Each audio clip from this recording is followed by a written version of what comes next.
Big Boss Malayalam season 7 latest ആയിട്ട് വന്ന ഒരു പ്രോമോയിൽ നമ്മൾ കണ്ട ആ ഒരു ഫൈറ്റ് ഇപ്പൊ ലൈവിൽ തുടങ്ങാനായിട്ട് പോവാണ്. അപ്പോൾ ഈ ഒരു ഫൈറ്റിന് മുമ്പായിട്ട് ആര്യനും ജിസയിലും റെനയും ജിഷിനോടൊരു എക്സ്പ്ലനേഷൻ കൊടുക്കുന്നുണ്ട്. ഇത് പ്രേക്ഷകരുടെ മുമ്പിലേക്ക് എനിക്ക് എത്തിക്കണം എന്ന് തോന്നി. കാരണം ഇവരെ അങ്ങനെ മിസ്അണ്ടർസ്റ്റാൻഡ് ചെയ്യുന്നത് ശരിയായിട്ടുള്ള കാര്യമല്ല. വെറുതെ ഒരു ആവശ്യമില്ല നമ്മൾ ഇവരെ തെറ്റിദ്ധരിക്കേണ്ട കാര്യമില്ല. വളരെ ആത്മാർത്ഥമായിട്ട് ആര്യൻ ഒരു കാര്യം പറയുന്ന പോലെ തോന്നി. അത് പ്രേക്ഷകരുടെ മുമ്പിലേക്ക് എത്തിക്കണം.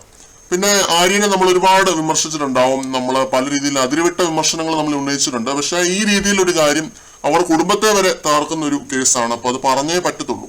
ആര്യൻ പറയുന്നത് ഇതാണ്: ഞങ്ങള് 4 പേര്, ആര്യൻ, ജിസേല്, റെന, ശൈത്യ, ഇവര് 4 പേര് പുതപ്പിനുള്ളിലിരുന്ന് രാത്രികളിൽ ഹൊറർ സ്റ്റോറീസ് പറഞ്ഞിട്ടുണ്ടെന്നാണ്. അപ്പോ ഗോസ്റ്റ് കഥകൾ, പ്രേതകഥകൾ ഇരുന്ന് പറഞ്ഞ് ഇവര് ചിരിക്കാറുണ്ടെന്നുള്ള രീതിയിലുള്ള കാര്യങ്ങളാണ് ആര്യൻ പറയുന്നത്. ജിഷിന്റെ അടുത്ത് എക്സ്പ്ലനേഷൻ കൊടുക്കുന്നത് ഇതാണ്. അപ്പോൾ പുതപ്പിനുള്ളിൽ മസാജ് എന്ന് നമ്മൾ കഴിഞ്ഞൊരു വീഡിയോയിൽ പറഞ്ഞിരുന്നു. മസാജും ചെയ്തിട്ടുണ്ടാവും, പക്ഷെ പ്രേതകഥകളാണ് ഇവർ മെയിനായിട്ട് ഇരുന്ന് പുതപ്പിനുള്ളിൽ ഇരുന്ന് പറയുന്നത്. പിന്നെ ഇത് അനുമോള് വേറെ രീതിയിൽ ഇതിനെ ആക്കി വളച്ചൊടിച്ച് വെളിയിലേക്ക് എത്തിക്കുന്നതാണ്. മസ്താനി പറഞ്ഞത് വെച്ചിട്ട് അനുമോൾ ഇത് വളച്ചൊടിക്കുന്നതാണെന്നാണ് എനിക്കിതിൽ നിന്ന് മനസ്സിലായത്. പ്രേക്ഷകരുടെ അഭിപ്രായങ്ങൾ, വിലയേറിയ അഭിപ്രായങ്ങൾ കമന്റ് സെക്ഷനിൽ അറിയിക്കുക. കൂടുതൽ അപ്ഡേറ്റുകളുമായിട്ട് നമുക്ക് വീണ്ടും കാണാം.